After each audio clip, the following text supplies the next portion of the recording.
Nous sommes avec Roland Charlier, qui est historien, ancien enseignant de Florène. Il a écrit plusieurs livres sur Florène pendant la Deuxième Guerre mondiale. Il faut savoir que dans la région de Florène, il y a un petit village qui s'appelle Flavion. Et à Flavion, les 15 et 16 mai, on va se souvenir de la bataille de la Meuse, mai 40. Alors, monsieur Charlier, est-ce qu'il y a eu une bataille importante à Flavion? Oui, il y a eu une bataille de chars assez importante. On n'en parle jamais. C'est une bataille qui est un peu oubliée. C'est une bataille qui va opposer des chars français de la première division cuirassée, qui était commandée par le général Bruno, à 2 divisions blindées allemandes. La 7e division blindée allemande commandée par Erwin Rommel et la 5e division blindée allemande commandée par le général von Hartlieb.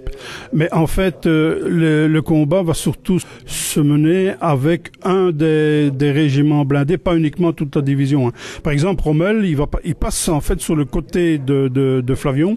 Il prend la direction de Dinant vers Philippeville et donc sur la grande route qui est un peu décalée par rapport à Flavion. Mais comme les Français sont situés à Flavion, ils vont voir les chars allemands et ils vont tirer sur les chars allemands et bien sûr les Allemands vont réagir pour permettre à la division de passer, parce que l'objectif de Rommel c'était d'arriver le plus vite possible à Serfontaine avant d'entrer en France. Est-ce que les Français ont bien résisté? Je veux dire, est-ce que ils ont quand même retenu les Allemands pendant quelques temps?